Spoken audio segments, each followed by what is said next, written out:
So we're at the Minnesota GOP governor candidate debate, which is going to have Gazelka, Shaw, Murphy, Stanek virtual, Jensen virtual, and possibly some of the other ones, I don't know, right here. And we're front row center at the debate, and we're gonna, a lot of us people are gonna run lives, but we're gonna run live. We've got lots of candidates here. So hopefully we'll do a couple of interviews, right? So this should be a lot of fun. So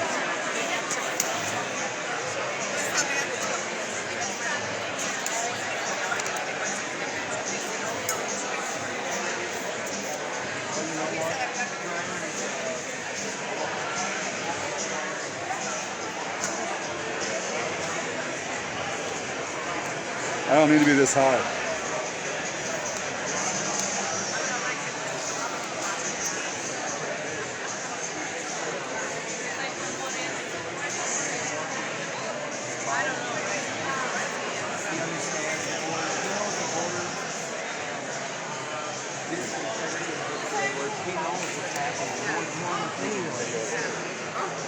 You want to do a quick little? You want to do a quick one about your campaign, and then Mark. You're running for Minnesota House. Yeah, I'm running for House of Representatives, Minnesota, District 33B. That's Bayport, Stillwater Township, Main Township, Scandia, Forest Lake. Oh. And I won the endorsement 82-18. It looks like I'm going to be primaried by the establishment. Oh. But that's fine. All right. That's fine. I work hard. I was going to try to catch that guy Eric too. So thanks a lot, Mark. Yeah. Eric's running for Secretary of State. Can I interrupt you just for a second and talk about your Secretary of State? I'll do a video another time. Okay. But thank you for offering. You don't want to do a video about your Secretary of State? No, it's okay. All right. Thank you. Well, he's running for Secretary of State. He doesn't want to do a video. It would go out to the delegates. No, who doesn't want to? Well, Eric. I think his whole thing is he just wants to talk. He's not a serious candidate. Oh, I guess. I'm live. Sorry. Are you? Yeah. I just went live because of Mark. We don't want to talk. We're not going to be able to hear anything anyway. It's super noisy. They all have to invest in those one kind of microphone. Well, I found out how this is where the noise from the wind comes from. So if I put something right here, like a, For me, it's probably right there. it's right here. I tried blowing all the way around the perimeter. It's right here. It's like right here. So if I do something like cover it up with, it won't be a problem.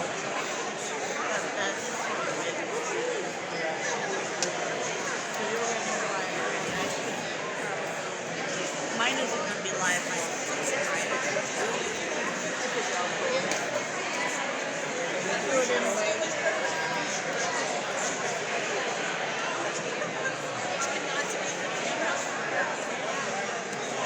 Oh, you won't be able to avoid cameras right now. Teresa, am I in the camera? I just want to check the sound. All right.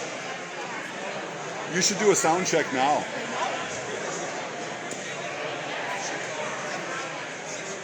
This is a very noisy room, but they're going to have speakers.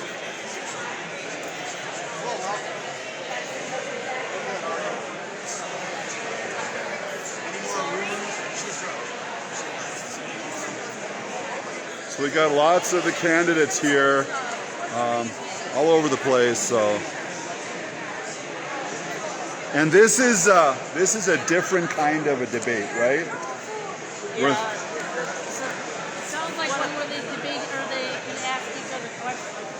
Yeah.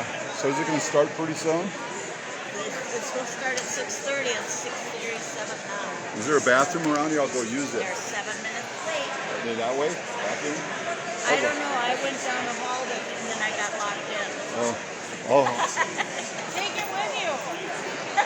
that's a good idea.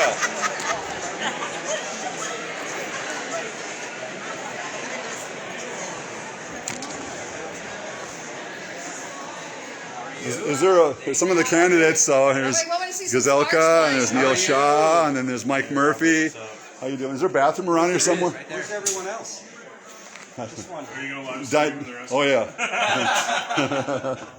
I'm not going to go into the bathroom with the camera. He's live streaming. Be careful.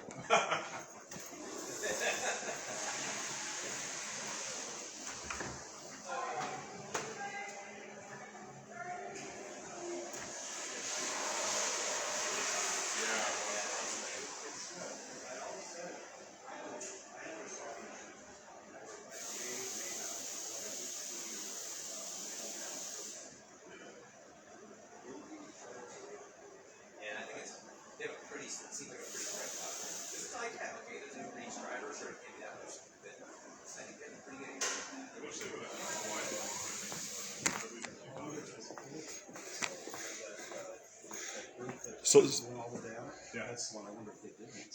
So this is going to be a fun debate, right? We're going to have a blast. We're going to have a great time. I was talking to the other guys out here about these debates when I was in college. We used to have, where we have people out in the audience with peanuts.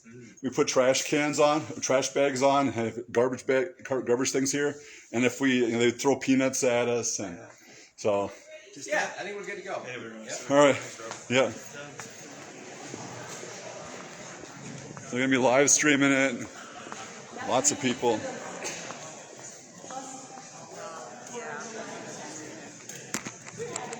Oh, I'm backwards. Okay. Yeah, I could have gone to that. I don't want to be backwards. So I think they're going to be over here. The ones who are here seem pretty. They got the three stools. I can start telling jokes, but not now.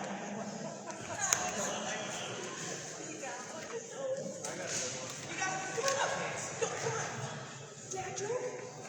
Oh, it's a politician joke? This is a great time. Mark Wachowski, come on over here. This is our endorsed candidate for 33B.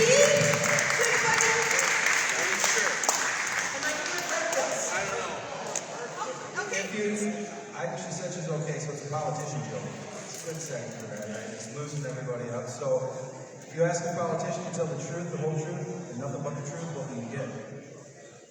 You will get 3 different answers. All right.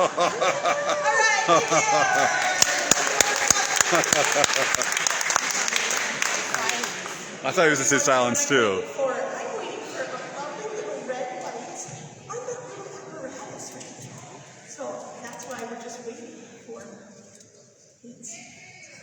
You can't hear me? Linda, you can't hear me, Beverly? Okay. I do tend to talk kind of fast, so we'll take a deep breath. I see the red light.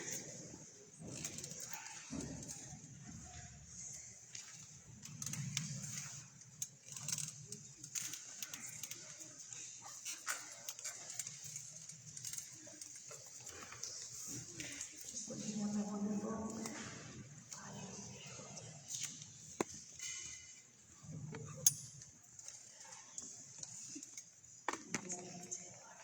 One way. All right.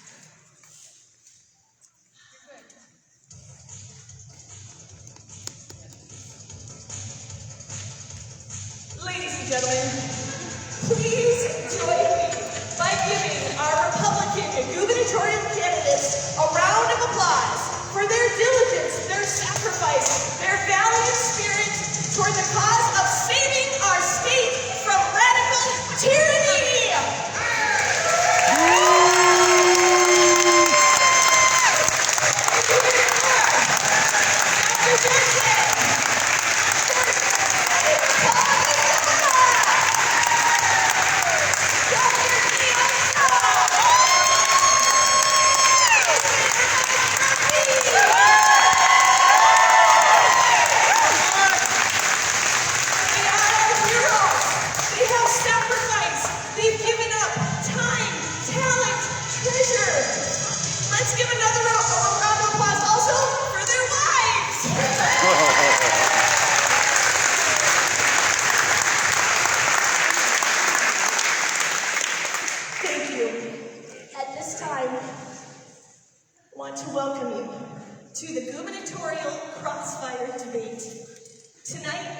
you will see our candidates display a new skill, the skill of crossfire questioning.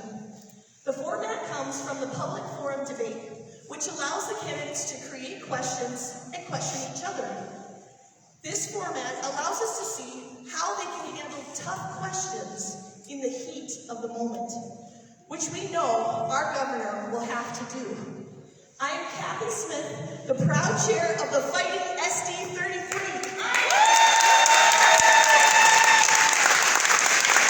I would like to meet Lauren Kennedy from Chicago GOP. Lauren, where are you? Raise your hand. Lauren's back there. I'd like to thank Lauren. I would like to thank Adam Davis from SD 39. Nathan Ravitch from SD 67. Who's in over here? And Sue Erickson from SD 40. Thank you. For sponsoring this event with us today. I also want to thank Chair Han and Deputy Chair Bertram and the MGOP for their kindness towards this event. I need to give a special shout out though to Bart Black, Doug and Vic Hoffbeck, Bridget Comas, Paula Johnson, Matt Smith, Teresa Clark, and Kent and Janine Wookderl. Can I please get an extra round of applause for them?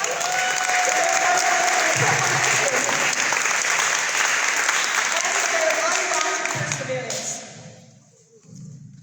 Tonight's event is not meant to divide. It's meant to sharpen. The candidates have agreed to the rules of decorum that we have set, and we ask you to also follow the following guidelines. Please be respectful to all candidates, both in words and actions, and hold your applause and comments until after each round. Anyone who is not able to show this respect will be asked to leave by our Sergeant in Arms. We thank you in advance for your maturity and dignity that will be present during this debate. At this time, I would like to invite two of our special guests, Kyle and Glenna Schooneman. Kyle is a 5th grader at Liberty Classical Academy, and he's going to lead us in the Pledge of Allegiance. Then I ask that you remain standing for the invocation by his mom. Say it next to me. I pledge allegiance to the flag of the United States of America and to the republic for which it stands, one nation, under God, indivisible, with liberty and justice for all. All right, let's just say a quick word of prayer. Everyone, please join me. Father God, we praise you for your presence here tonight. We praise you for this opportunity. And we thank you for each person that's here. Everyone that's here, Lord, is playing such a critical role in restoring and protecting liberty and freedom in the state of Minnesota. I pray for their protection. I pray, Lord, that you would protect their health, especially the candidates, through convention this coming weekend. Lord, we know that there will be discussion and lively debate tonight, and we welcome that. We also welcome and pray for a spirit of brotherly love and a spirit of humility. Thank you for being here. Thank you for all of the candidates and their hard work, Lord. We love you. In Jesus' name we pray. Amen. Amen. Thank you. You may be seated.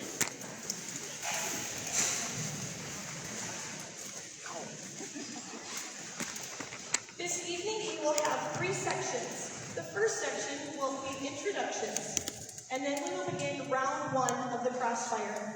In each of the crossfire, 2 candidates' names will be drawn by our student assistant Ella Wanshura. They will then face each other at the microphones. I lost my second page of my notes. The candidates on the left will ask the first question, and it's your left, my left. Okay. The candidates closest to me will ask the first question. They will have 30 seconds to ask the question. Then the candidate on the left will have 60 seconds to answer. The candidate then on that side will be able to ask a question, and the candidate this side will answer. There will be no rebuttals, so we encourage candidates to save their thoughts for their closing remarks. The second section is a crossfire between the candidates and the delegates. So our state delegates and alternates submitted questions. We had over 120 questions that were brought forth for our candidates. And in the second section, I will be asking those questions on behalf of the delegates. so impressed by our delegates and their deep thought and questioning of our candidates. We will start in the second section. As you'll see, we have candidates that are not here tonight. I did want to let you know what happened because originally they were going to be here. We knew early on that Dr. Jensen had a previous commitment. We knew that 3 weeks ago, but he worked hard to videotape his interview, so I will be sharing that with you through videotape. Kendall Qualls had committed to being here, and last night pulled out.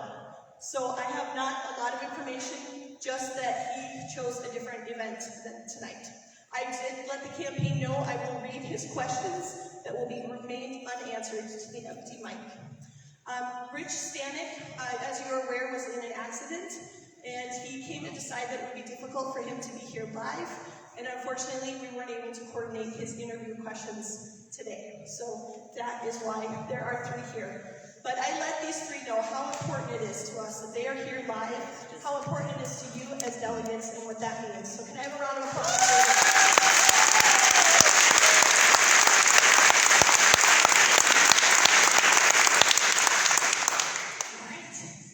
With no further ado, we will begin with introductions. Good evening. How are you guys tonight? My name is Dr. Neil Shaw. I'm a physician, a father, a husband, and the son of immigrants who came here 50 years ago in search of a better life. I'm running to take Tim Walz out as the governor of this state because I'm concerned about the path that Minnesota is on. I'm concerned about our constitutional republic, and I'm not exactly sure what we've exactly been conserving over the last 20 years nearly that I've lived in Minnesota. We haven't conserved life, we haven't conserved fiscal austerity, we do not have safe streets, and our schools are not as good as Liberty. What are we going to do about that? I believe firmly that it will take an outsider to go up against Tim Walz and the career politicians in St. Paul in order to right the path that the state of Minnesota is on. I'm seeking the GOP endorsement. I need your support in order to do that, and I look forward to running against Tim Walz and defeating him this fall. My name is Dr. Neil Shaw. Thank you.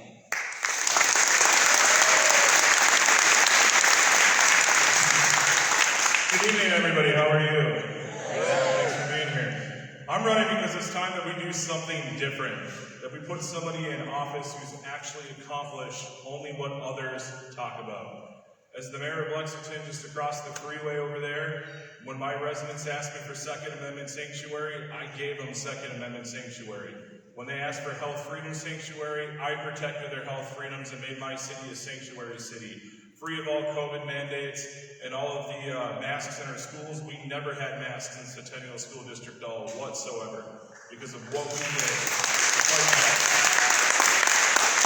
I stood firm with the residents and community members of Lino Lakes and Blaine and Lexington and Circle Pines and Centerville to fight off the radical teacher unions from forcing Equity Alliance Minnesota into our schools, which would have been critical race theory in our school district. I fought them off.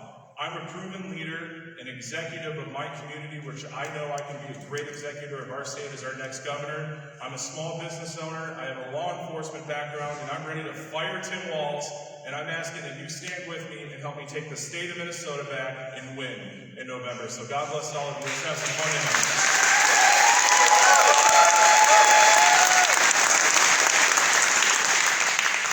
Hey, I'm Paul Gazalka. Can we all agree that we need to fire Tim Walz? I was the leader of the Senate the last 5 years, and for perspective, we had a 1-vote majority. Everything else was Democrat. We haven't had House, Senate, and Governor in 55 years. This is the window that we can actually do it now. Thank God I was the guy with the finger in the dike stopping everything. I stopped Scott Jensen from watering down the Second Amendment. I wouldn't let them do the history standard changes statewide. I wouldn't let them change our sex education standards, grades 1 through 3. They wanted to raise taxes. I said no. But that is not enough, and we all know it. We've got to take our state back. That means winning House, Senate, and Governor. And I actually think experience matters. I'm a lifelong successful business owner. I still have an insurance agency up north. But if you have no experience in government, you have no idea what you're up against. I'm Paul Gazalka. Let's take our state back. Thank you.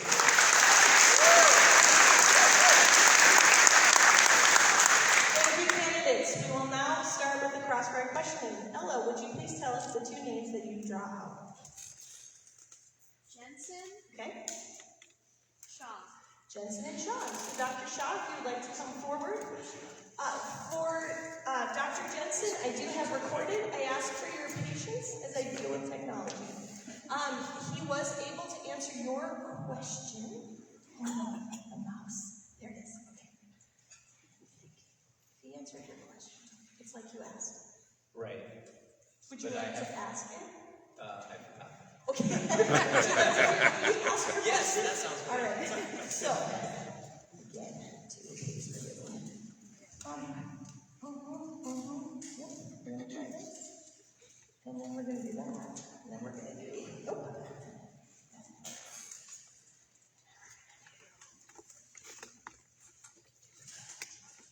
And see Dr. Jensen. There he is. And we are going to, would you indulge me for a moment and let Dr. Jensen do his introduction? Oh, yeah. Right before? I'm so sorry. Yeah, I will apologize. disappear over here. All right, thank you. And I think, Mayor Murphy, I did ask your question first, so then I'll stop, fast forward into Dr. Shaw's. All right. I want to greet you, Kathy, and all the delegates and the audience for being here. I know that this is a different kind of debate, and I think consultants would tell me that I should probably use these opportunities to take shots at my opponents, because I'm sure that I'll see some shots coming at me. Typically, the leader is targeted, so I get that. But I think we've got to remember, we're just a few more than 100 days away from actually having people go vote for Tim Walz or for the Republican candidate. So it's really important to me and my team when we start to unite and we go against Tim Walz and the Democratic machine. We've had some 2 dozen debates, and I think you've seen 7 candidates say basically the same position on top issues, and so I'm not going to go over those right now. But I think it is important that we remember Reagan's 11th commandment: don't take shots at fellow Republicans. So you won't see me doing that today. All right. Thank you, Dr. Jen. My question is, do you regret to the mother? I got you. Gazalka, the majority leader, in an omnibus bill, along with all the other items. Could I just let him do the 2 questions so that I... Other candidates say basically the same position on top issues, and so I'm not going to go over those right now. But I think it is important that we remember Reagan's You stated, and we have several videos of this, including your campaign manager making the same statement, that you have never seen performed or have the procedural knowledge to perform an abortion or a DNC. This question stems back to your time as an intern with Planned Parenthood in the 80s and your knowledge and training as a licensed medical professional. My question is, to be clear, I'm not accusing you of performing abortions, but asking, why did you downplay your medical knowledge to perform such procedures as a licensed doctor, surgeon, and medical profession that has claimed to deliver over 500 babies during your tenure as doctor? I have spoken to several medical professionals, and they all agree that you would be fully equipped with the medical and surgical knowledge to perform these procedures as a practicing doctor that worked in obstetrics, emergency rooms, and the delivery of 500 babies in the event of emergency or threat to the mother. How much time do I have, Kathy? 1 minute. Mike Murphy, thank you for that question and for the opportunity to clarify. Mike, you need to remember that this was 1980 when Jimmy Carter was still president. And as a resident at a physician in training, you are assigned to go to different hospitals and clinics all over. I might go to Hennepin County Medical Center for a rotation, and they may do things that I would not agree with. I do not, and I want to say this again, Mike, you should know this, but I do not have the skills or the training to do abortions. Because you can deliver a baby doesn't mean that you know how to appropriately and safely, literally limb by limb, remove a living fetus in the uterus. What you're really trying to do is you're trying to get at my position as a pro-life candidate, and you're playing a gotcha game. I am pro-life. I have been pro-life my entire life. I was a Reagan delegate when I was pro-life. So the fact of the matter is, you're playing a gotcha game. The MCCL has given me a perfect score every time on the pro-life rating,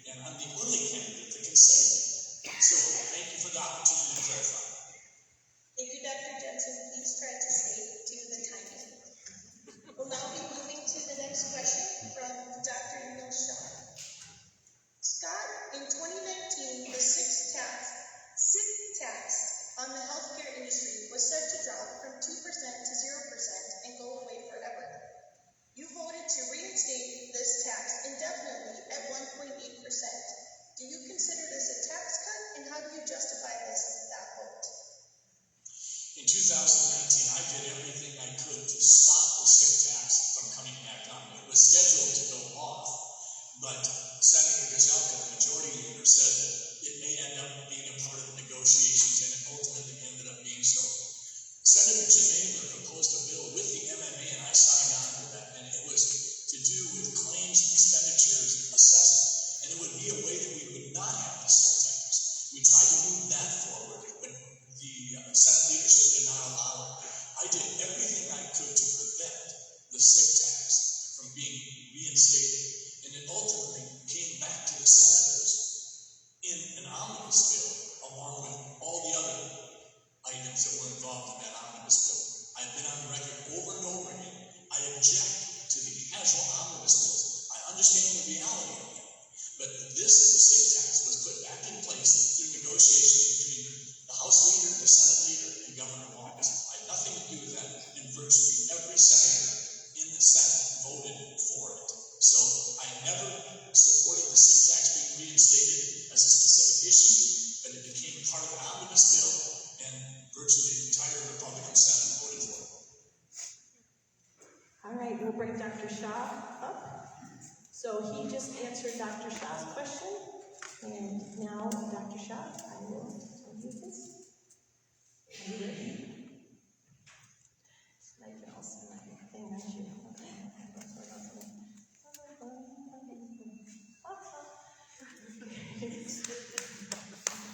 Was I clapping for my technical skills? Oh, okay.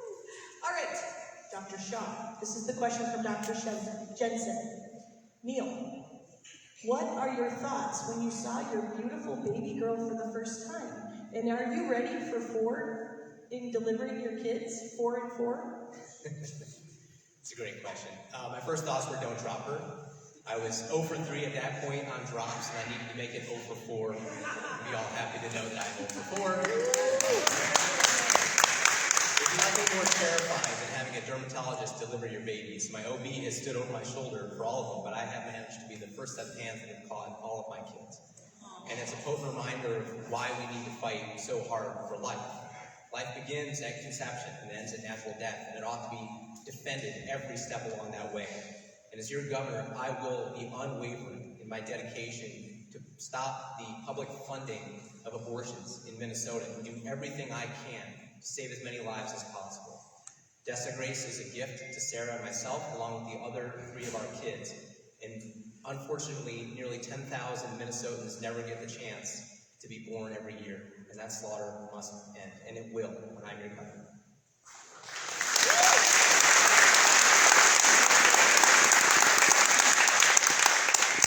Ella, draw 2 more names.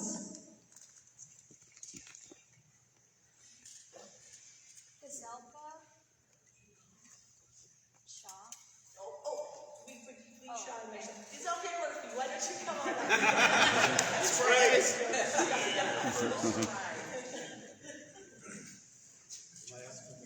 Yes, you will ask. All right, Mike. To get your message out, a campaign must be able to raise more than $5 million. That's what I had to do for the state senate for us to win. The maximum donation from anyone is $4,000 or less. You were the first one into the race, and you only have $2,000 in the bank. I was one of the last ones in the race and have more than all other candidates combined but Jensen. How do you expect to win when you can't raise money? Great question, Paul. I tell you what, I have a personal wealth that probably far exceeds yours, so I can self-finance this entire race all the way to the primary if I want to, just to let you know. For one, this isn't about fundraising, this isn't about money, this isn't about special interest groups or taking money from organizations or billionaires and millionaires who are going to control your campaign. If you've ever seen his campaign finance report, it's filled with lobbyist money, so I kicked all those people out of my campaign because this is about we the people and the people only. Now, there was a period of time where I wasn't able to raise money because I was taking care of my dying mother at the time, and that's what I chose was my family over fundraising and calling people across the entire nation for money. But I have money pledged to me from conservative organizations that I trust and honor after I'm endorsed next week, such as Gun Owners Association of America and other organizations out there like that. But you're hitting me on $2,000 at the end of a quarter when I've already raised well over $100,000 since then.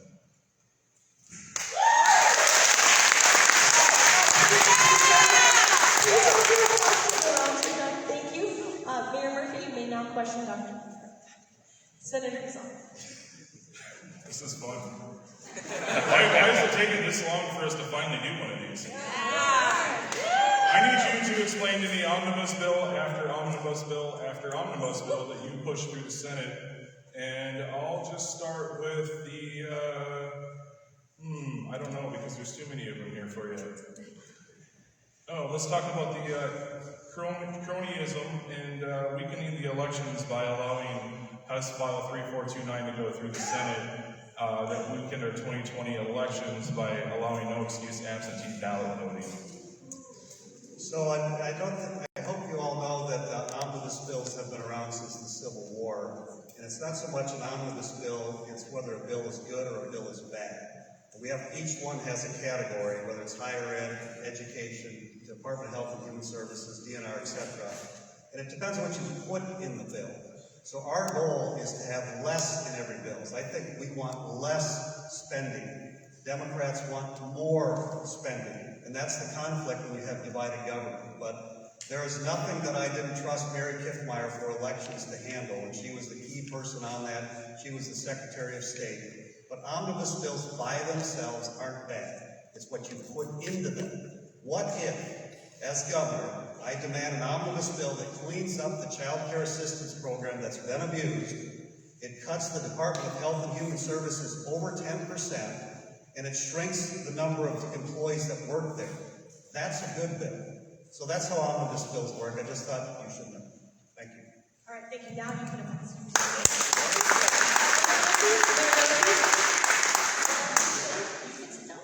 Oh, I see. Yes, so you got a chance to ask Dr. Jensen a question. So now I will ask you Dr. Jensen's question. Oh, he's asking the one. Yeah. Okay, are you ready? Yeah. Here it comes. Okay. Mike, you mentioned a couple of times your wife is a first-generation American. How did you meet, and what special joys has this circumstance provided you and your bride? She's actually not a first-generation American. Technically, in a sense, she is. Her mother is born and raised from Mankato, Minnesota, and her father was a refugee from Iran in the 70s when the mullahs were taken over. He's a Christian, not a Muslim. So I don't know where Jensen's going with that question, if he's trying to hit me on that. But my wife and I met through mutual friends back in our early 20s. We've been married now for 8 years, been together 17 total. We have a beautiful daughter named Eleanor who's 2 years old, and she keeps me up at night along with this campaign, and we're having fun, and she's going to make an amazing first lady, and her birthday was yesterday on Mother's Day.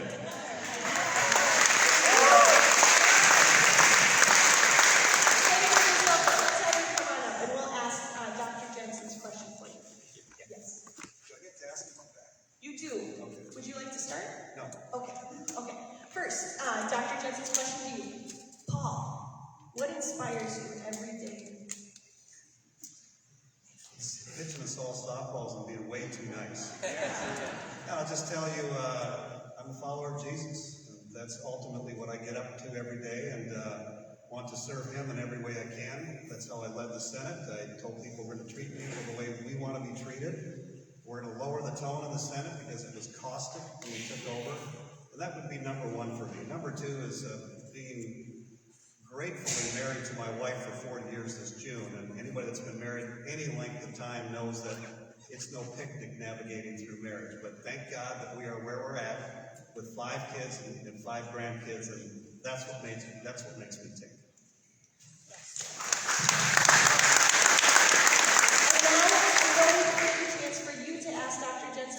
In time for his interview this morning, but we did want to allow you to at least let them know what your question for him would have been, and if he chooses to respond in another way, he can do that.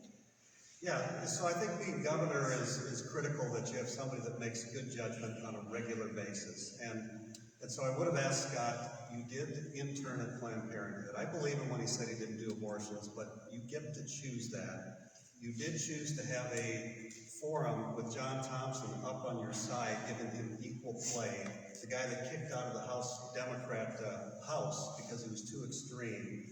You did go to Joe Jorgensen's campaign for president against Trump. And to me, it's more of a judgment issue. Why do you keep doing those things that show lack of judgment? And if you're governor, how do I know that you're going to have good judgment? All right, thank you very much.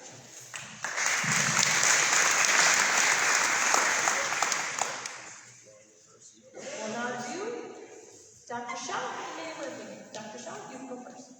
I'm asking Yes. a question. Okay. So, Mayor Mike, you and I have been on the campaign trail along with Senator Gazelka and a number of folks for a very, very long time. Kendall Pauls is not here tonight, despite losing in the suburbs by double digits. Why do you think that Kendall lost the suburbs so badly, and why do you think he's not here tonight?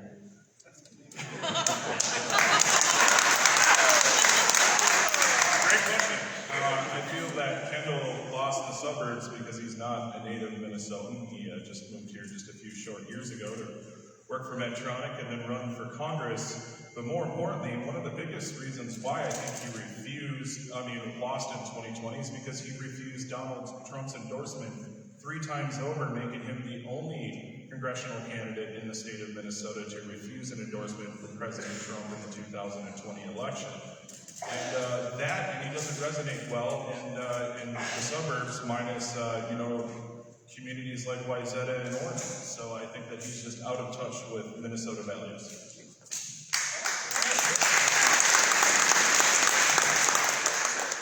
So my question for you, Neil, since you are a doctor, and thank you for all the great work you do with cancer and helping people live good lives. My question for you, since Scott Jensen didn't really answer the question, is being a medical professional, for one, do you get to choose your rotations when you're going to med school, or are you just forced into it like he says? Because Scott Jensen said that he was forced to work for Planned Parenthood, which I don't believe, but maybe it was different in the 80s. But also, if you're capable of delivering babies and consulting females on their health through obstetrics, wouldn't you think that you would have the knowledge and the medical skills to understand what abortions and D&Cs and the medical and the surgical procedures are? Yeah, so his position is no matter what we differentiate into, we are expected to have a fund of knowledge that encompasses understanding the very basics of everything, from trauma surgery to OB, which is why I can just barely deliver my own kids, but I can't do a whole lot else in OB. And you do absolutely get to choose your rotations. That's been a time-honored tradition. It certainly was when I graduated from the U in 2007. So you put into a lottery system of where you want to go. You can be high speed or low speed. I wanted high speed trauma stuff, so I did my surgery rotation in North, got to fly in a helicopter, got to scrub in for cases. I rotated through OB there as well, but even then you have the choice in terms of what cases you sit and what you do. I spent a lot of my rotation doing pelvic floor reconstructive surgery, which I actually did consider at one point, and just taking call. And so you don't have to be exposed to certain things if you don't want to be or if they don't agree with your viewpoint. And I made decisions that would set me up to be a good dermatologist when I was done. Thanks for telling the truth.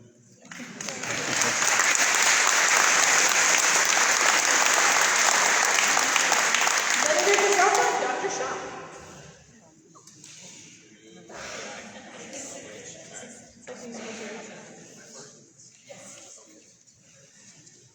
Neil, first of all, congratulations on having a 4th day. Pretty stinking awesome. Okay, I've been a lifelong successful business owner and never felt the need to fund anti-life or anti-Second Amendment candidates. You, however, gave thousands of dollars to Tim Walz and House and Senate Democrats. You have $22,000 in your governor bank account. To win this race will cost well over $5 million. How do you expect to win without being able to raise money? It's a great question. Let me address the first part first.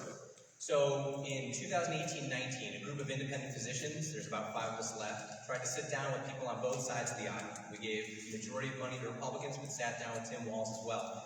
No one meets with you for a rubber chicken dinner unless you write them a check.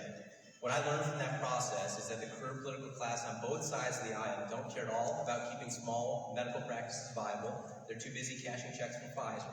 or they don't care about doing anything that would reduce the cost of healthcare, which are burdening individuals and corporations across this state.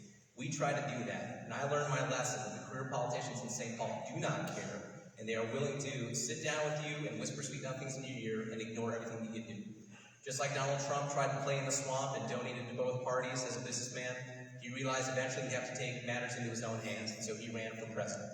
And that's why I'm in front of you today. I realize the swamp's not working for any of us, and it's going to take a member of We the People to fix things in St. Paul.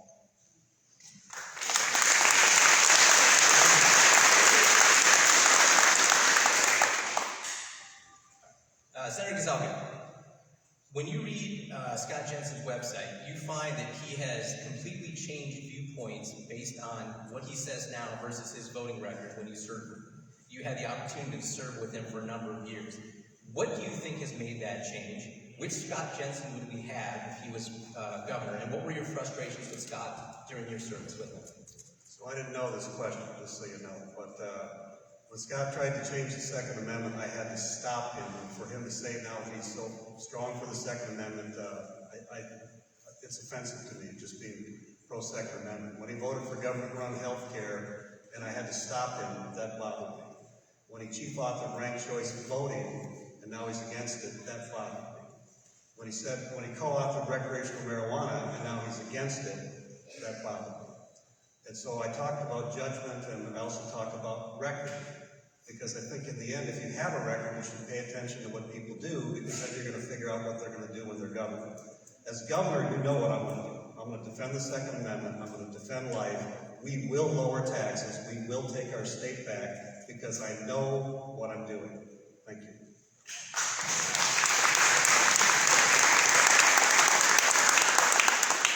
Is that correct that you've all had a chance to question each other? Did I do my math right? I think so. Yes? All right. That's very exciting. Well, they did a good job, right? They did a good job. Let's give it a round of applause.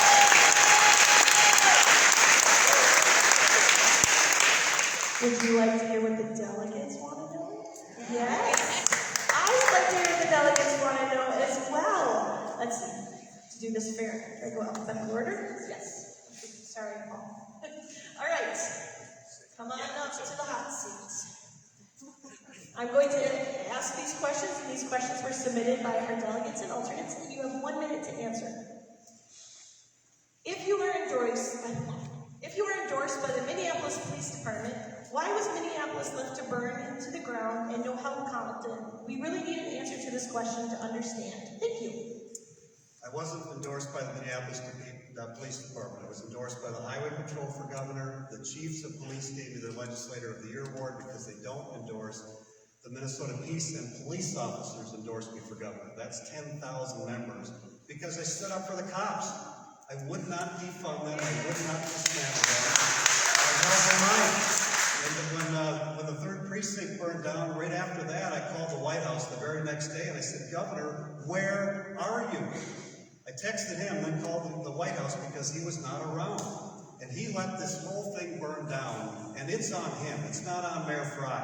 This is on Tim Walz. This is the reason we're going to win in November. It's not COVID. It's not election integrity. Those are super important issues. It's that the streets aren't safe, and the moderates and independents say, we don't trust Walz. So why are the cops endorsing me? I had their back. They have my back. Thank you.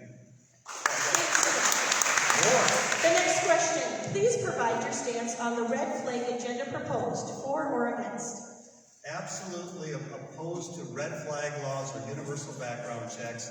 As a legislator, I authored more Second Amendment legislation that became law than any other candidate. Now what am I trying to do?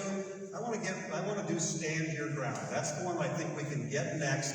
People need to be safe. We don't have enough police because they've left the profession. You got to be able to defend yourself. I do. I just never brag about the fact that I normally carry. But that's a big issue for us. The other thing, what I'm doing right now, if you have your permit to carry, you have to renew it every 5 years.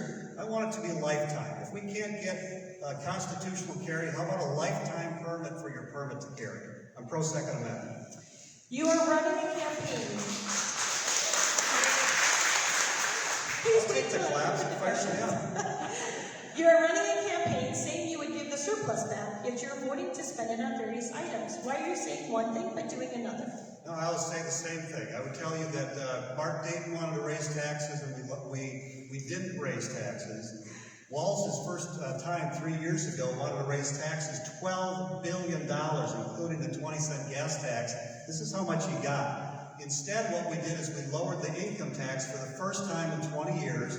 We lowered the agriculture property tax. We lowered the business property tax.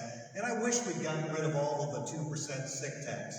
We lowered that to 1.8. That was the package. And the reason why we did that sick tax is because our local hospitals in rural Minnesota said, if we don't have this, we're going to fail and we're not going to have access. But that's what we do for taxes. What specifically are you hoping to accomplish as governor that you were unable to accomplish as state senator? Too many things to count in 1 minute. I'll get rid of the electric car mandates because he did it without legislation. I'll defend life by picking pro-life judges because we're going to have to get pro-life judges to overturn Doe versus Gomez. We will get a multi-billion-dollar tax cut, and for 3 years I've been working on getting rid of the tax on Social Security income, but also lowering the income tax. We will defend our kids in school, and what we'll do is we'll have a Department of Education that will filter all the garbage material that's coming into our schools is going to be filtered at the Department of Education. Get rid of all this CRT. Get rid of the sex ed standards that are pornography, and let's get our kids educated the way they should be. There's so much that we can do, but we must win House, Senate, Governor. There's no other option for me. That's how we take our state back. If we just have Governor and they have House or Senate, they're going to do what I did to Tim Walz and stop almost everything. Go back on my table there and look at one sheet, what we stopped in 1 year. 5 years we stopped it. Thank you. Why? Why did you support Walz's COVID restrictions? I didn't support Walz's COVID restrictions. In March of 2020, I was on a Zoom with Tim Walz, and he said, I'm going to lock down everyone. I said, Governor, that is so irresponsible. You cannot do that. What about our kids' education? What about the economy? What about people's mental health? You're not measuring everything. And he called me irresponsible. So over and over and over, we tried to end emergency powers. I'm the one that ended emergency powers, which required House Democrats to agree with me. I went in the Star Tribune front page about 5 months into this thing saying kids should be in school. They should not be wearing masks. Business should be open. I got the church together, Archbishop Hebda, the Catholic Church, and Protestant leaders to move forward and open up anyway. I'm the one that brought them together. I fought him every step of the way. There was never a mask or vaccine mandate in one place, the Minnesota Senate. That was the only place that Tim Walz did not have control. I stood up. And your final question. Have you ever signed a bill without reading it? No. And that's the federal government. In Minnesota, just so you know how it works, the House and Senate pass a bill. And if they don't agree, and we're a divided government, we're the only divided legislature in the whole country. If we don't agree, that piece gets kicked up to the governor, the leader of the Senate, leader of the House.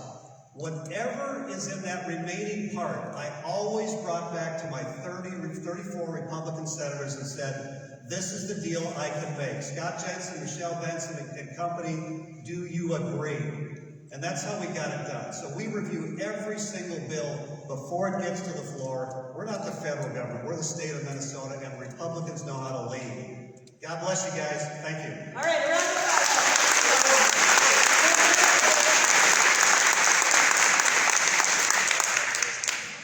Mayor Murphy, your first question is a compound question. I apologize ahead of time, so listen, see if you can get all of them. How are you handling the water issue in Lexington? This will help us understand how you will handle a big decision. And why did you remove me from your Facebook page when I asked the question? Okay. I don't manage my own Facebook page, but all right.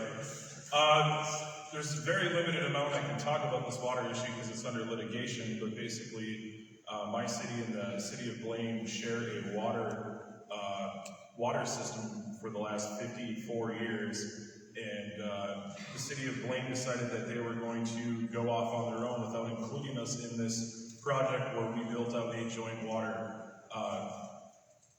system basically, and they wanted to cut us off from the water supplies because we trade water back and forth every single year between the city of Lexington and the city of Blaine. Well, the city of Blaine started doing things that they weren't supposed to do. We fought back, we pushed back, and the Star Tribune picked up on it and wrote a biased article without having all of the facts. That is about as much as I can talk about it because it's pending litigation both between the two cities with criminal litigation as well, so I got to stop at that, so I can't go beyond that. But basically, we are keeping our working relationship continuing with the water system, but that's a very odd question to ask, I guess. But yeah, Mayor Sanders and I have a very good working relationship together, and we're trying to resolve it without going into litigation or any criminal charges. Are you in support of 2A? And please share your reasons. The Second Amendment. Oh, the Second Amendment, absolutely. I I love the Second Amendment so much. If you want a tank, I believe that you have the right to own a tank. That's where it's at. I'm the only candidate that has an A rating from the Gun Owners Association of America. I won the Minnesota Gun Owners Caucus straw poll. They gave me their A rating as well, with a provisional rating, just because I don't have a legislative record, so that's just the way that they go with their standards. Made my city a Second Amendment sanctuary city, the only one in the Twin Cities. I believe fully in constitutional carry, standing ground. I hope the House and Senate don't even waste their time bringing me any red flag bills because they're just instantly going to get vetoed. And we have to have a good castle doctrine so that we can defend and protect ourselves in our homes without question whatsoever. And just so you know, right now the way things are set up, Ramsey County Prosecutor John Choi would choose the criminal over you, even if you're taking your last breath. And that needs to change. Are you willing to work for elimination of tax on Social Security in Minnesota? Yes, absolutely. The Social Security tax needs to be repealed. The death tax needs to be repealed. I'm working on right now some proposals to actually eliminate the tax on our family farms completely. We have to start supporting our family farmers in the state of Minnesota. I'm tired of being reliant on countries and outside organizations to purchase our food. Things are getting entirely way more expensive. I support limiting the size and scope of Minnesota government completely and trying to get rid of as many taxes as humanly possible, because all they are is burdensome regulations upon us and our small business owners, and thus individually we have to reduce the income tax, and we have to audit the state of Minnesota for all fraud, waste, and abuse. That includes the COVID mess with all the money that went to the crooked hospital, the money that came in from the Zuckerbucks that helped steal our elections in 2020, and everything with the Feeding the Future Fund and the Somali daycare boondoggle in the light rail, and I will work my butt off to make sure that the Met Council goes away for good. You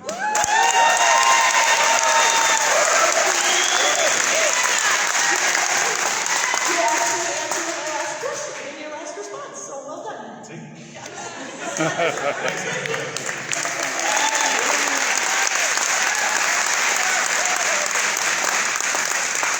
All right, Dr. Shaw, what will you do to implement voter ID and the elimination of voting machines? Well, first of all, we've led on this issue when it comes to the upcoming convention in Rochester, right? That's how leadership starts. It starts with sometimes even calling out your own party when they're about to do something very bad. What our base wants and what we need are secure and free elections, and that means getting the machines out. We've asked that we go to paper balloting in Rochester, and it is like pulling teeth. Surveys indicate that 4 out of 5 GOP voters want this to happen, and yet our own party won't do this. How am I supposed to sell this in the general election run against Tim Walz? We said we've got Dominion voting machines in Rochester, and you want us to go back to paper ballots? We need to practice what we preach, and that is election integrity from day one in our own country. What I will say is that one of my bigger concerns with the voter ID and provisional ballot and the entire package of reforms is that it may never see the light of day and end up on my desk. But when I'm your governor, I need your help to push that legislation through, get it on my desk in a form that I can sign so we can get real election integrity protection in Minnesota. Your next question. Much of your campaign comes across as mudslinging of other candidates and feels divisive. How do you plan to unify the party with this attitude of division? I'm not sure that facts can actually divide people or that they are mudslinging. So calling somebody ugly or smelly would be potentially mudslinging. You guys smell very good. But I will say, if you voted a certain way, or if you co-authored a bill, or if you continue to fund the slaughter of unborn Minnesotans by signing unconstitutional omnibus bills, this is not mudslinging. These are statements of fact, and if one of those facts is incorrect, then people are free to dispute it. What we need is someone who's not afraid to speak truth to power. Someone who's going to stand in there and go toe-to-toe with Tim Walz and call him out for all the damage that he's done to the state, all the damage that the increasingly radical left is doing to neighborhoods throughout this state. I'm not afraid of doing that. I will call Tim Walz out, and I will do it in a manner that people can understand, that walks right up to that line and says, these are statements of fact, but I'm not going to go after your personal view. Next question. On the Black Republican, Black Democrat podcast, you stated that the Kim Potter shooting of Dante Wright was a training problem.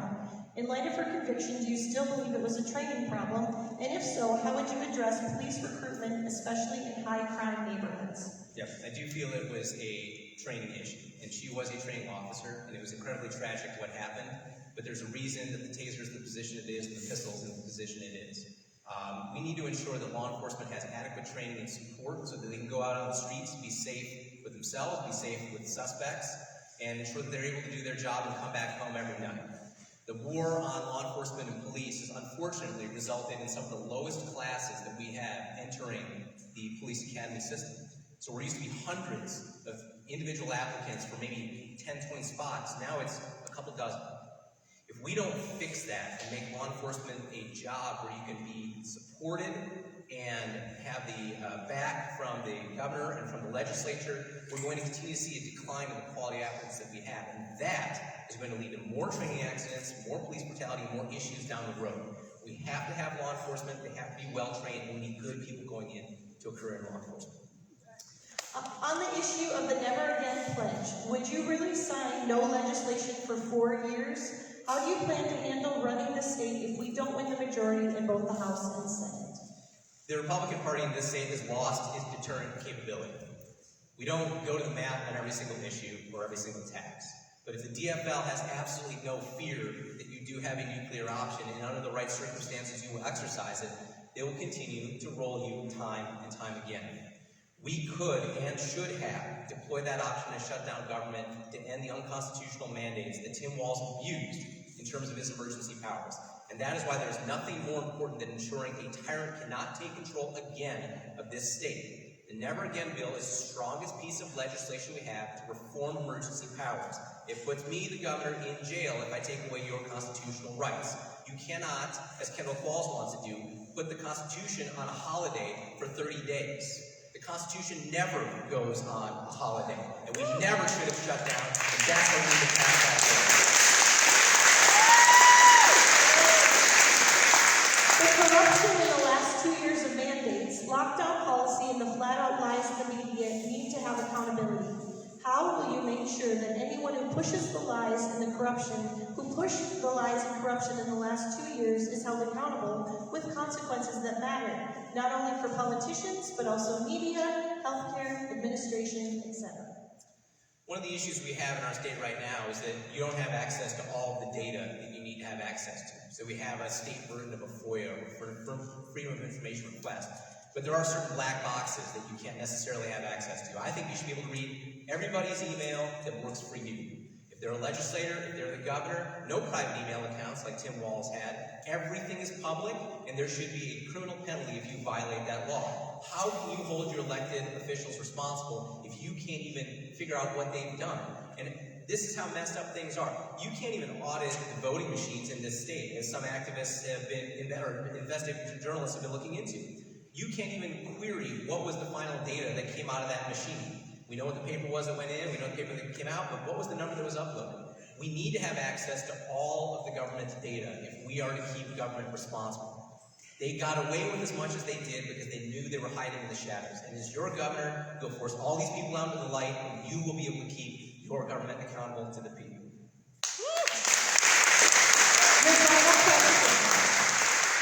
Dr. Shaw, as governor, will you respect the office and work with all members without having Facebook videos calling people rhinos? Governor has a role home will have to work across the board and be professional. I'm happy to be professional, but if you act like a rhino, you're going to get called a rhino.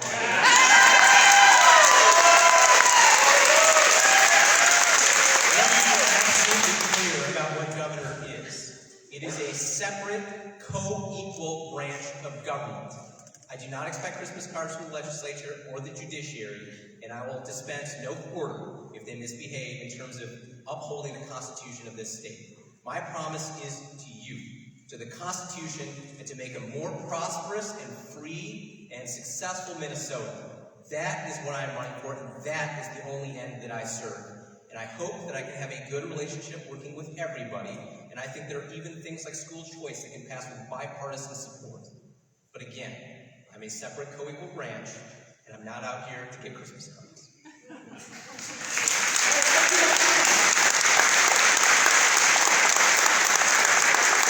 In just a moment, I will show you Dr. Jensen's response to the delegates' questions.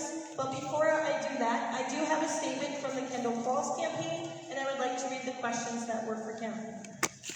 From their campaign, they say, thank you all. This is from Kevin Poindexter. Thank you all for the delegates who continue to dedicate their time and have been involved in this process before caucus. I wish I could be there this evening. However, I have a prior commitment speaking about restoring your personal and medical freedoms with Mascot, Minnesota tonight. I look forward to lively discussions on election integrity, defending the unborn, restricting emergency powers, and protecting your Second Amendment rights, as well as the rest of the issues at the Young Republicans debate on Thursday evening. Please join me in my hospitality suite following the debate. Come and ask any last-minute questions, and enjoy favorite foods from the state fair. All right, the questions for Kendall Falls. The financial rule of 72 tells us that 10% inflation government costs will double in 7 years, and taxpayers' money will melt in half during the same time. What leadership attributes do you have to lead us through this, as of yet unrecognized crisis? Do we get to answer Kendall Falls questions? No. Next question. As a longtime businessman in the medical industry, do you have any financial holdings or personal connections that would create a conflict of interest with bills pertaining to pharmaceutical product mandates that are stemming from companies you worked for? Well, I know the answer. No, it's okay. Silence is supposed to be paused for effect. Sorry. I can't help myself. I know, Mike, stop it. Next question. Kendall Falls. What led you to choose Michelle Tafoya as your campaign manager, knowing she is very much pro-choice? Oh, don't forget she hangs out with Kamala Harris, too. Stop!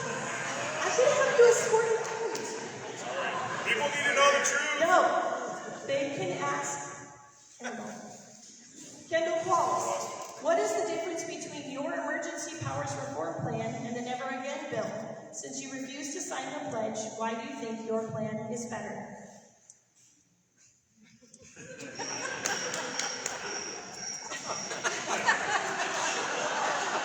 Isn't that funny? Okay. Kendall Falls, your website does not mention pro-life issues. Why are you the governor to fight for life in Minnesota? And Kendall Falls, on the issue of governing emergency powers, how would you handle state response to COVID? These are questions we do not have answers for. Now I would like to show you Dr. Jensen's response to these questions. Again, thank you for your patience. Oh my technical. There's a little funny part here where he guessed what questions you would ask him that he didn't hear, but we're going to fast forward that. Let's try this. That's actually a bare thing. Okay. Tell Sheriff David, I went for really committing ourselves to restoring public safety. I've spoken over and over again. Great, thank you. Well, that was kind of fun. Not sure if we'll get a chance to use those, but it's interesting to see your insight. We're now going to move to questions that were submitted from our state delegates and alternates.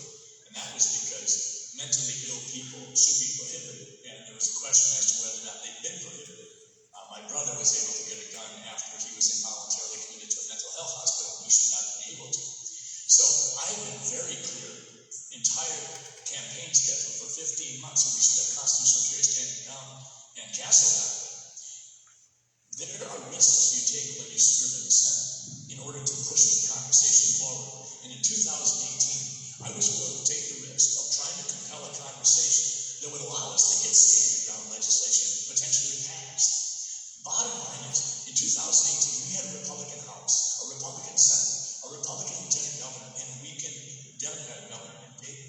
We had the chance to put standard ground on the committee and at the Senate level and get it passed. But leadership decided against it. So I am absolutely pro-Second Amendment, and I always have been. But red flag legislation, that's just pure lie. Next question. You describe yourself as pro-life when you have let me repeat that. Why do you describe yourself as pro-life when you have voted for omnibus bills which ultimately fund Planned Parenthood? I have never voted for any bill that I have never knowingly voted for any omnibus bill that provided funding for Planned Parenthood. Now, if there's some clause in some 1,000-page omnibus bill that I'm not aware of, I don't know. I know that I took my advice in regards to voting on pro-life issues from the MCCL during my entire time I was in the Senate. And the Minnesota Citizens Concerned for Life are diligent in regarding the need to analyze bills and what's on them. And I have received 100% rating from the most active pro-life organization in the state every time. Now, you could say that I've actually walked the walk, while many candidates and delegates are playing this gotcha game and just sort of talking the talk. Thank you. Next, you held a campaign event with Representative John Thompson several months ago. Given Representative Thompson's infamy due to the Hugo fiasco, why did you team up with Thompson at an event? Whoever asked that question should be somewhat ashamed, but evidently, because it's the world of politics, people play these games. I never did any kind of an event teaming up with John Thompson. That's just silly talk. I was asked to meet with a group of Somali and Black business people on Lake Street, and I was scheduled for that for 6 weeks, and the day before it took place, I was advised that this group of business leaders had gone ahead and invited legislators, and there might be some there. This was not my arrangement. This was not my event. They wanted to get me to know me, and I said I would be there. I was asked by my team, should we cancel because we don't know who's going to be there? And I said, we never knew who was going to be there anyway. At the event, John Thompson showed up. He did not share the stage with me. There was one question on Section 8 housing that I was unable to answer because I don't have a great deal of background information on it. So I invited Representative Thompson to provide some comments on Section 8 housing in Minneapolis and St. Paul. But this is absolutely ludicrous, and this is why people despise politics. In 2017, you wrote an editorial in the Star Tribune in support of state-mandated health insurance, stating, an insurance mandate resonates with conservative principles of personal responsibility. Please elaborate. Insurance mandates were a topic that were initially discussed in the late 1980s in regards to how could we make certain that all people had some level of health care. It actually came initially, I believe, from the Heartland Institute, and it was actually from Republicans. So the concept of how do we somehow get everybody to participate has its roots in a bipartisan discussion. So when I said that it resonates, it does resonate with past political thought. Now, if the political thought has evolved in such a fashion that any kind of a mandate that would ensure personal responsibility for one's health, if that's no longer able to be discussed in Republican circles, then that's a change over the last 40 years. That's why I said that. The bottom line is, I would like everybody to have some level of coverage so that if they have appendicitis, they don't have to wait till it ruptures. I want all people to be able to have some basic package of care. Mandates are not the best way to do it, but we have not solved this problem. But again, I think someone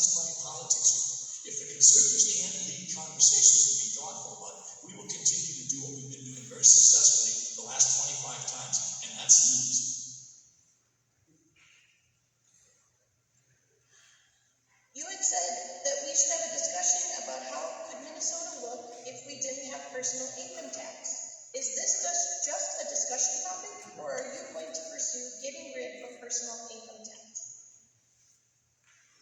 I am going to pursue getting rid of personal income tax. I think it's 9 or 10 states out of 50 already have no personal income tax. I don't think we have had a hard conversation about what's Minnesota's problem. Our problem is not a lack of revenue. We tax virtually in the top 5 in every category. Our problem is we spend too much.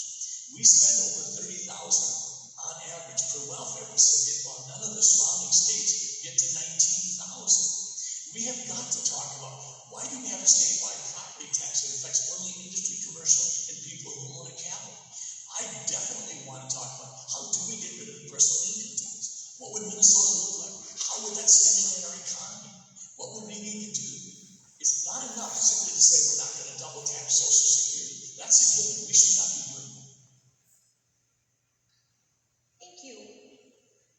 The next question is, how will you make sure Minnesotans are not subject to medical mandates such as masks and vaccines, or lose your job, etc., forced quarantines, and economic lockdowns? I have been a champion on health freedom across the state for the last 26 months. Over and over again, I've said this. In my practice as a physician, I broke away from a large clinic and started my own clinic so that I could advocate for my patients on health freedom. Benjamin Rush talked about the Health Freedom Amendment 250 years ago. We need that. And within the Health Freedom Amendment, we need to have a vaccination bill of rights that always allows for the opportunity for either a conscientious or a religious exemption. Where we're at today is a very dangerous place to be, because if you don't have health freedom, arguably you don't have the freedom to pursue life, liberty, and the pursuit of happiness. I have been the outspoken champion on health freedom before it was politically convenient or attractive to do so. I have been the one who's put my livelihood, my family, my reputation over and over again on the line for health freedom. Dwight Eisenhower, he reminded us in 1961 that this could be a problem someday in regards to an elite scientific and technological group of people controlling us, and it's coming true. Thank you. Next question is, have you ever signed a bill without reading it? Yes, I have signed. No, not signed a bill, voted for the bills. I'm sorry. Have I ever signed a bill without reading? No, I've always read the bills I've signed. I didn't agree with a lot of the bills when I put my name on it, because I told people, I like this part of the bill, but I despise this part. So frequently, I don't know that there's ever been a senator that didn't put his name on a bill as a co-author or something where he or she disagreed with part of it, but in order to advance the conversation, was willing to put their name on the bill for a period of time. I know some senators have done that, where they put their name on the bill to put muskies into a lake, and then they pulled it up because they didn't want muskies in the lake, and those kinds of things. But in terms of voting for a bill that I did not read, yes, I have had situations where I've had 1,000-page bills put on my desk a few hours before the vote took place. We were advised by leadership no amendments would be allowed, and we would be voting in 3 hours, and there was no way we could get through the 1,000-page bill. I'm not proud of that, but that's how broken our legislative system is. The next question is, why won't you sign the Never Again bill? The Never Again pledge is what you're asking about, not a bill. It's not a bill, it's a pledge. It could have been written on a napkin. The Never Again pledge comes from my bill. I had the bill. I was the one who argued vehemently on May 18th of 2020 to put it on the Senate floor to suspend the rules so that we could send a clear message to Tim Walz that we wanted to strip him of his powers right away. Senate Majority Leader said, no, we're not going to do it, and we didn't, but we did it the next one. The language that the pledge embodies is exactly the language of my bill. I don't sign pledges because I get asked to sign pledges virtually every day or every week, and I would have signed 200 or 300 pledges by the time I'm elected governor. I am absolutely willing to put my position down, talk about it, or whatever. But if someone comes to me with an arbitrary pledge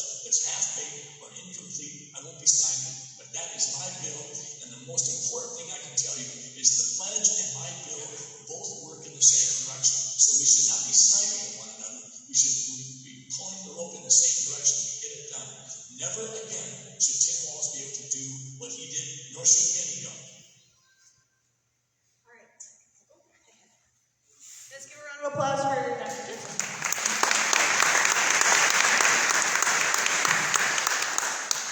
It's okay. I think we're done with that. But anyways, this last one is for me. Ella, give them the clipboards. How many of you like Jeopardy? You like the Jeopardy game? Good. This final question is like a final Jeopardy question. Candidates, your delegates are out here. Your alternates, your state delegates, they're watching you live stream across the state. We've spent a lot of time at conventions, haven't we? Have we spent a lot of time at conventions? We have. We've also spent a lot of money. And after state, I average probably it costs us about $1,200 total to do all of the conventions. We want an endorsement. So, with that, I'm going to give you a statement. And I would like you to finish the statement for me and write it on the paper. And on the count of 3, I want you to share it with all of us. Please finish this sentence for me. Anyone who runs in the primary after losing the endorsement is a...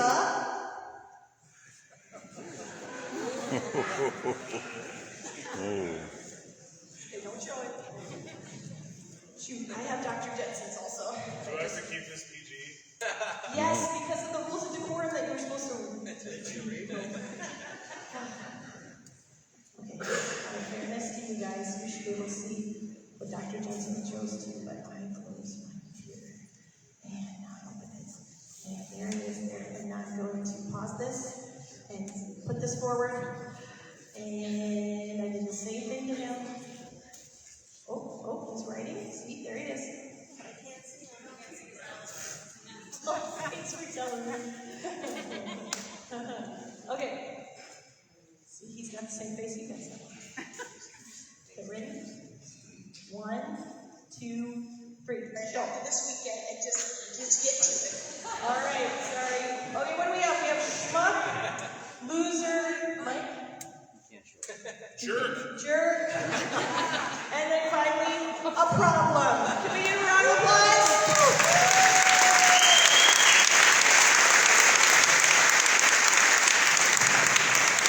Bill Youngbauer, are you here? Deputy Chair Bill Youngbauer of SB33. Where are you going? He's out in the hallway. Who's got a camera? We got a You video. do? I know, but I'm not quite done with this one. I need a picture of each candidate with this. Stand here with them. Show you.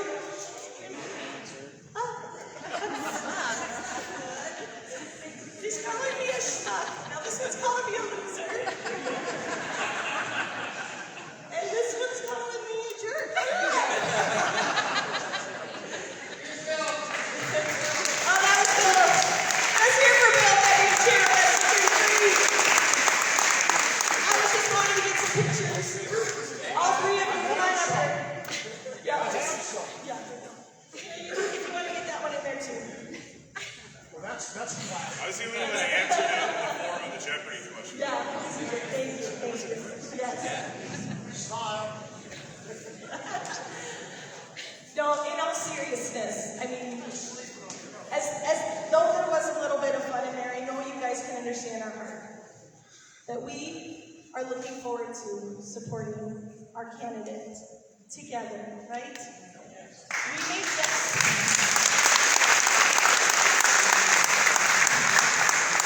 I know we have our favorites, and that's okay, and we have our favorites for different reasons.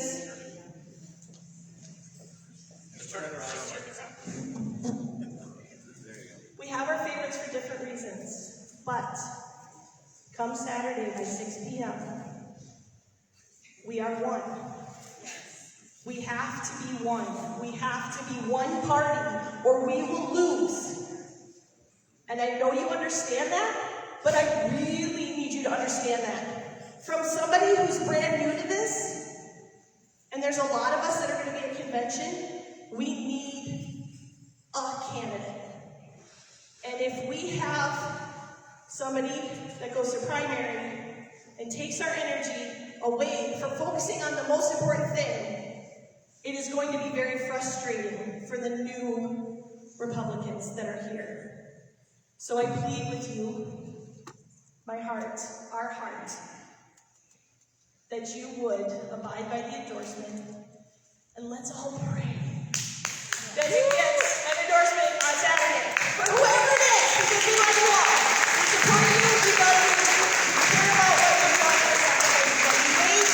And just as it says in the chamber of the House of Representatives in Latin, let's see, should we put him on the spot? Nope, I can't put anybody on the spot. What does it say in the House of Representatives on the wall above Abraham Lincoln? The Latin phrase. Who's the house? Who's the house? No. You are here. No, it says. The voice of the people is the voice of God. It says that Dominion Vox Populus, the voice of the people is the voice of God. At the convention, it will be the voice of the people. So, we will now do the closing remarks. So you went first for opening, right? So, all right, let's roll it. Senator Guzalka, go first on the close. We got 3 minutes? You got 3 minutes. All right, first of all, thank you all for being here. This is an epic time in our life, and if we don't get it right, we're in trouble. And I just want to say something about your Republican legislators first, House and Senate, because there was a huge crowd cheer for the rhinos. There's not that many rhinos. And if you think about Vietnam, when our soldiers came back and their own people jeered them, you know why they had PTSD? Because they had no respect for the people that they were fighting for. And I can just speak from my own life and tell you, my business is picketed 4 times. It's a third smaller than when I started. I've had death threats. They've gone after my adult kids who are liberals, and they love to put a camera in their face. And that story is the same for many, many, many of your Republican legislators, and you better thank God for it. But here's my question. Do you want to win? Yes! Really? Do you really want to win? Because we haven't done well at this, and I will tell you, Kendall Pauls ran for Congress and lost by double-digit points. The House hasn't won for a couple times. We haven't won any statewide races, so do you want to win? And I will tell you, the only place that we've been winning is the Senate. We won back-to-back majorities this last election cycle. I raised $5 million. That was 5 times more than the prior team raised, all funds. They spent $10 million. So if you think you're not going to raise money and win, you are dreaming. We have to raise money that's $4,000 or less from any one person. It's usually $100 at a time. Do you want to win? If you're going to win in November, you're going to get the moderates and the independents. And it's not the issues that we all have been talking about and care about. It's public safety. It's education, where parents are in the driver's seat. And it's the economy. That's what we're going to win on, and just by a little bit. And the fact that the police are backing me should give you a heads up that on the most important issue that we get the moderate and the independent, the police are saying, this is the guy. So you got to be right on the issues. Then you're in front of the camera all the time. And you better hope that they don't trip you up, because they're always trying to trip you up. And I've been in front of a camera for 5 years and I haven't made a mistake, because they want you to make a mistake. And then finally, I have a dang good running mate in Mary Juliana Stevens back there, and we're a powerful team. Look, I'm from the range. I'm a ranger. I worked at Mintech while I went to UMD. I finished at Oral Roberts University and started my first insurance agency at age 23 in western Minnesota. Went up to Brainerd, Minnesota, or Bemidji, Minnesota, and then Brainerd. I've lived the whole state. I love this state. And I can't stand where we've been going. So I'm 100% in. If you choose not to select me, I'm going up north. I live on a lake. We have a business that I can pay attention to. My wife wants more of my time. So do my grandkids. But I'm all in. If you pick me, you have my passion. You have my will to fight. You have my will to win. I'm Paul Gazelka. I'm asking for your vote. God bless you all.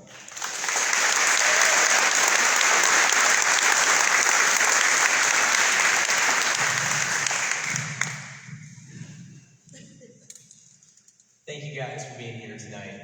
Any of you here headed to Rochester for the first time ever? First time delegates. Look at that. Give yourself a hand. I'm headed to Rochester for the first time ever to be a part of this amazing process. And I agree with everything that's been said about coming out of Rochester unified, behind a candidate, and going after Tim Walz the next day. But we're out here for the same reasons. That as conservatives, we haven't seen a whole lot be conservative. And something absolutely must change. And my argument to you is that as long as we keep sending the career political class up against the DFL, we will continue to lose. We don't gain voters and turn out our base by running from the values that make us conservatives. We stand for the Constitution. We stand for life. We stand for prosperity and liberty. Those are the values that knit this nation together. The fraud and flannel known as Tim Walz wants death, destruction, and division. We want life, prosperity, and liberty. That is a message that we can take to the general election, but we need the right person leading that charge.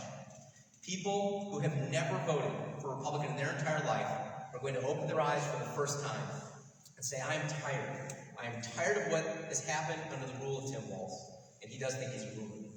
I'm tired of the DFL getting on the crazy train and going way out. I want to know that the core values of limited, responsible, transparent government, not cronyism, of safe streets, successful schools, and an amazing economy. I want to vote for someone who wants those things, those core Minnesotan American values, the same values that brought my parents here 50 years ago, the values we're in danger of losing. We are at a historic crossroads, and we cannot afford to get this wrong. I can't move anywhere else. My businesses are here, my patients are here, my kids are here, my wife's entire family's here, and I'm trying to get my brother to move. We have to fight and defend every square inch of America. We have to defend the Constitution. We have to defend Minnesota. We can save Minnesota. With a bold choice in Rochester, we can show the left that they should be terrified of what's coming for them this fall. We will unify Minnesotans behind the values that we share from a position of strength with a communicator who can clearly explain why we believe in the sanctity of life and why government has gotten out of control and why you need to have freedom and a good paying job. We can do that. And if we do that, if we show them that a citizen can stand up and serve, then there'll be people behind me who will pick up the torch and do the same thing after I'm gone. Please support me in Rochester. We can take the fight to Tim Walz with an outsider candidate. We can win, and then we can continue the work of keeping Minnesota red. Thank you.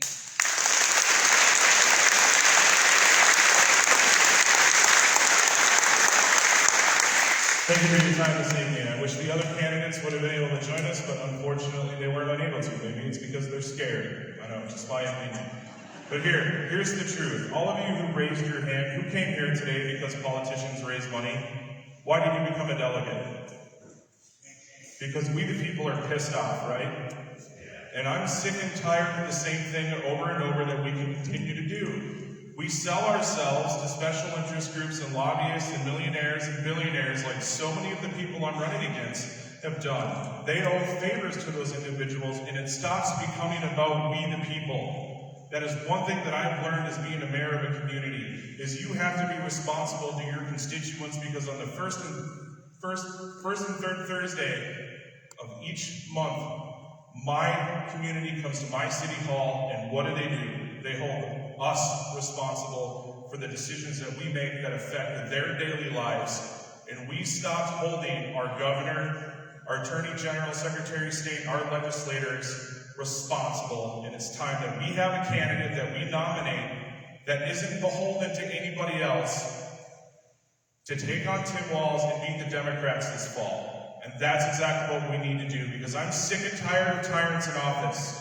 If you want to save our children in our schools, you want to ban critical race theory, you want to get rid of the social emotional learning and the unicorn gender in our classrooms, vote for me, because I'm going to use the bully pulpit of our office to get rid of that stuff and call out everybody by name who's not doing their job for the people. If you want to support law enforcement and fund the police and hold the judges and the prosecutors accountable, I'm your candidate, because as a mayor, I fund my police and support my local police department.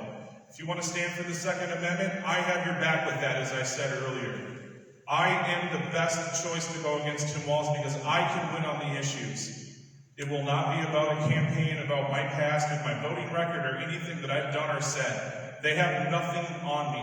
That's why you saw that tonight, that the only thing was fundraising. Well, guess what? We, the people, will take care of this campaign when I win. You will help me win and defeat Tim Walz. Besides, what's going by you? TV commercials that nobody watches anymore, yard signs, doesn't vote, mailers that people throw in the garbage. It's all crap. I have the endorsement of the Hmong American Leadership Council as the first Republican in the history of this nation to have that support of that community, which lives right here in White Bear Lake, Maplewood, St. Paul, you name it, that's 60,000 voters. I have the endorsement from Shukri, who ran for Congress in CD5 against Ilhan Omar. She dropped out of the race to support CC Davis. I have the support of the Vietnamese community, Ethiopian community, several communities, and my running mate that we will be announcing in the next few days, hopefully, will bring a dynamic to this race that nobody has ever seen. I've spent a lot of time in the Twin Cities and the Metro, so if you want to win this time and actually take the fight to Tim Walz, then I'm your candidate. So God bless all of you. Thank you so much. Have a great night, and let's win it.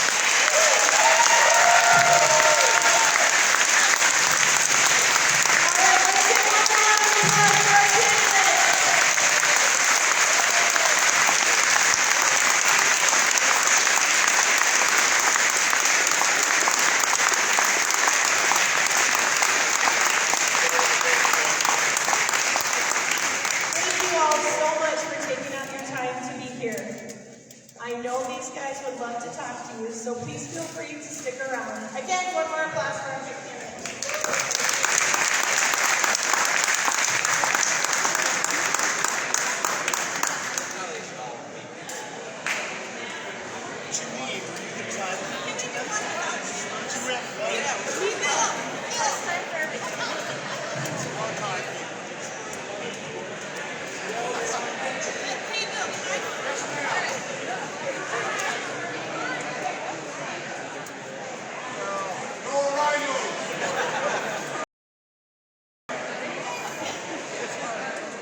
Whoops. Hi.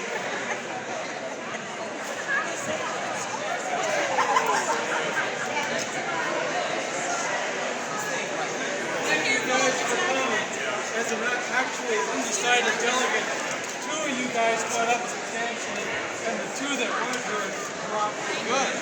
So thank you for coming. Really appreciate it. Thanks. Doing it. Winning. Hey, congratulations on the new baby. Hey, thank you. Neil, thanks for showing up tonight. Thank you. Well, Mary. Hey, how you doing? Good. Good.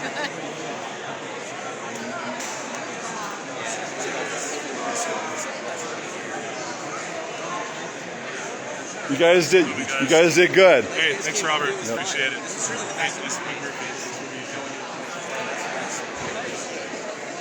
You can see who ran away, and I have a lot of respect for her down that stage.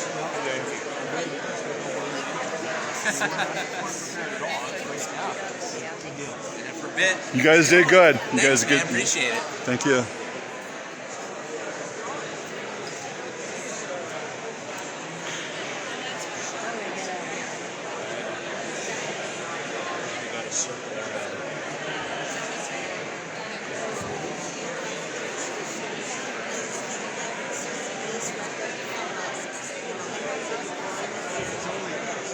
Are you live? You're not running for something, are you? Running for my life.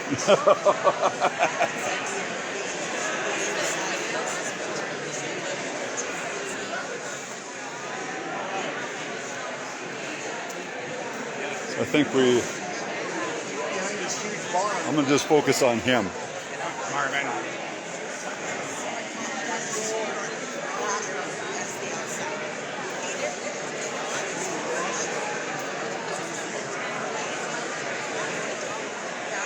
I guess I won't have a chance to. They all did really good.